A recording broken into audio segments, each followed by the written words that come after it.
एक छोटे से गांव में राम प्रसाद जी का बड़ा सा घर था।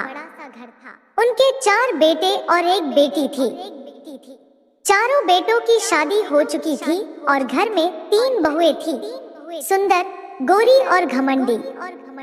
चौथी संतान उनकी बेटी थी जिसका नाम था राधा। राधा का रंग सांवला था, इसलिए बचपन से ही लोग उसे काली कहकर चिढ़ाते थे। राधा दिल की बहुत साफ, मेहनती और समझदार लड़की थी, लेकिन उसकी तीनों भाभियां उसे कभी पसंद नहीं करती थी। वे हमेशा अपने रूप रंग पर घमंड करती और राधा को ताने मारती। देखो इसे, कितनी काली है, किसी को पसंद भी आएगी क्या?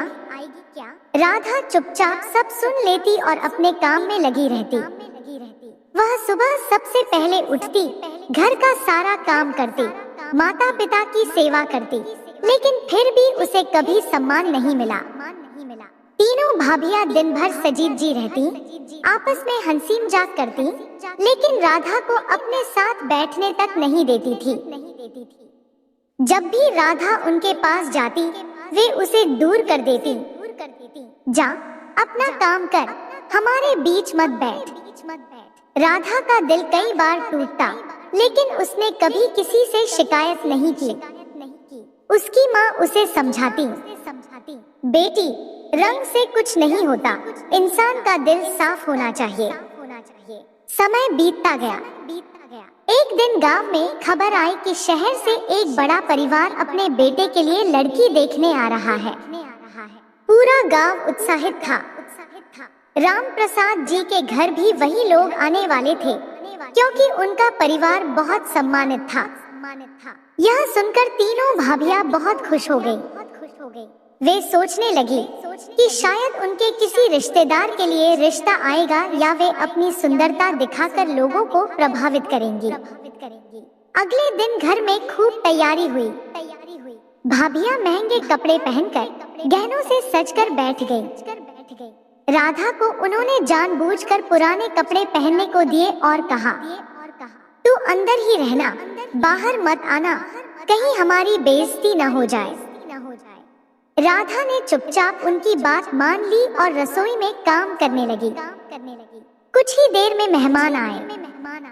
वे बहुत सभ्य और समझदार लोग थे। उनके साथ उनका बेटा भी था, नाम था अमित। अमित पढ़ा लिखा, समझदार और अच्छे संस्कारों वाला लड़का था। मेहमानों का स्वागत हुआ, बातचीत शुरू हुई। तीनों भाभियां बार बार सामने आकर अपनी सुंदरता दिखाने की कोशिश कर रही थी। वे मीठी मीठी बातें कर रही थी, लेकिन उनके व्यवहार में बनावटीपन साफ झलक रहा था। उसी समय रसोई में काम करते हुए राधा से गलती से राधा की शादी को अब 6 महीने बीत चुके थे। अपने ससुराल में वह बहुत खुश थी। उसका पति अमित उसे बहुत सम्मान देता था और ससुराल वाले भी उसे बेटी की तरह मानते थे। राधा ने अपने प्यार और मेहनत से पूरे घर का दिल जीत लिया था। एक दिन राधा अपने मायके आई। इस बार उसका अंदाज बदला हुआ था, न घमंड, न दिखावा, बस आत्मविश्वास और चेहरे पर सुकून। तीनों भाभियां उसे देखकर चुप हो गईं। उन्हें याद आया कि कैसे वे पहले उसे ताने मारती थी। राधा ने आते ही सबसे पहले अपनी माँ के पैर छुए, फिर भाभियों के पास जाकर बोली, कैसी हैं आप सब? तीनों भाभियां कुछ बोल नहीं पाईं। बड़ी भाभी ने धीरे से कहा, हम ठीक हैं। और तुम? मैं भी बहुत खुश हूँ, राधा मुस्कुराकर बोली। राधा ने अपने बैग से 3 सुंदर साड़ियाँ निकाली और भाभियों को देते हुए बोली, ये मैंने आप तीनों के लिए लाई हूँ। तीनों भाभियाँ हैरान रह गईं। जिन्हें उन्होंने हमेशा नीचा दिखाया, वही आज उनके लिए उपहार लाई थी। उनकी आंखें शर्म से झुक गईं। उस रात घर में सब साथ बैठकर खाना खा रहे थे। तभी राधा ने देखा कि घर का माहौल पहले जैसा खुश नहीं है। सबके चेहरे पर चिंता थी। राधा ने अपने पिता से पूछा, पिताजी सब ठीक तो है? राम प्रसाद जी ने भारी आवाज में कहा, बेटी इस बार फसल खराब हो गई है, घर की हालत ठीक नहीं है, कर्ज भी बढ़ गया है। यह सुनकर राधा को बहुत दुख हुआ। उसने देखा कि तीनों भाभियां भी अब पहले जैसी खुश नहीं थी। अब उन्हें समझ आ चुका था कि सिर्फ सुंदरता से जीवन नहीं चलता। अगले दिन राधा ने चुपचाप अपने पति अमित से बात की और सारी स्थिति बताई। अमित ने बिना देर किए कहा, राधा ये तुम्हारा घर है, हम मिलकर सब ठीक करेंगे। कुछ ही दिनों में अमित ने राम प्रसाद जी के लिए शहर में एक छोटा सा काम शुरू करवाया, अनाज का व्यापार। राधा ने भी अपने मायके आकर भाभियों को समझाया, अगर हम सब मिलकर मेहनत करें तो घर की हालत बदल सकती है। पहले तो भाभियां झिझकी, लेकिन फिर उन्होंने राधा की बात मान ली। अब तीनों भाभियां भी काम में हाथ बंटाने लगी। कोई अनाज साफ करता, कोई पैकिंग करता, कोई हिसाब किताब देखता। धीरे धीरे उनका काम बढ़ने लगा। गांव के लोग भी अब उनकी मेहनत की तारीफ करने लगे। कुछ ही महीनों में घर की हालत सुधरने लगी। एक दिन बड़ी भाभी राधा के पास आई और बोली, राधा अगर तुम उस दिन समय बीतता गया और राधा के परिवार का छोटा सा अनाज का व्यापार अब एक बड़े बिजनेस में बदल चुका था। गांव में ही नहीं, आसपास के कई शहरों में भी उनका नाम होने लगा। लोग अब राम प्रसाद जी के परिवार को इज्जत और मिसाल की नजर से देखने लगे। राधा, अमित और तीनों भाभियों की मेहनत रंग लाई। उन्होंने मिलकर राधा अन्न भंडार नाम से एक बड़ा कारोबार खड़ा कर दिया।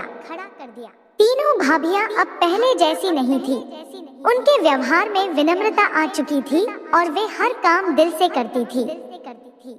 लेकिन जहां सफलता होती है, वहां दुश्मन भी पैदा हो जाते हैं। गांव में ही एक और व्यापारी था, नाम था महेश साहू। वह पहले पूरे इलाके में अकेला बड़ा व्यापारी था, लेकिन अब राधा के परिवार की बढ़ती सफलता से उसका व्यापार कम होने लगा था। महेश को यह बात बिल्कुल पसंद नहीं आई। उसके मन में जलन और दुश्मनी पैदा हो गई। उसने सोचा, अगर इनका बिजनेस ऐसे ही बढ़ता रहा तो मेरा सब खत्म हो जाएगा। मुझे कुछ करना होगा। एक दिन महेश ने चाल चली। उसने अपने आदमी भेजकर राधा के गोदाम में खराब अनाज मिलवा दिया ताकि उनकी बदनामी हो जाए। कुछ ही दिनों में ग्राहकों की शिकायतें आने लगी। आपका अनाज खराब है, हम अब आपसे सामान नहीं लेंगे। राम प्रसाद जी और तीनों भाभियां घबरा गईं। उनका नाम खराब होने लगा था। तभी राधा आगे आई।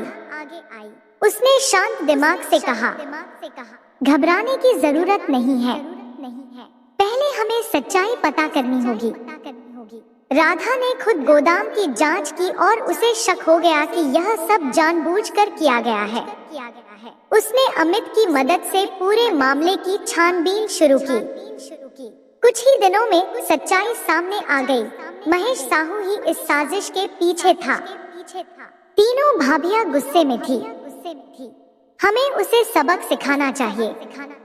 लेकिन राधा ने समझदारी से कहा, हम बदला नहीं लेंगे, हम सच से जीतेंगे। राधा ने गांव के लोगों और ग्राहकों को बुलाकर एक मीटिंग रखी। उसने सबके सामने सच्चाई रखी और गोदाम की पूरी जांच भी दिखा दी। अमित ने भी सबूत पेश किए। अब सबको समझ आ गया कि राधा का परिवार निर्दोष है। गांव वालों ने महेश साहू के खिलाफ आवाज उठाई। उसका असली चेहरा सबके सामने आ गया। उसका व्यापार गिरने लगा और लोग उस पर भरोसा करना छोड़ दिए। उधर राधा ने एक और बड़ा फैसला लिया। उसने कहा, हम अपने बिजनेस को और बड़ा करेंगे, लेकिन इस बार पूरी ईमानदारी और गुणवत्ता के साथ। दोस्तों, हर रोज ऐसे ही इंटरेस्टिंग कहानी सुनने के लिए चैनल को like, share, comment and subscribe जरूर करें। Thanks for watching.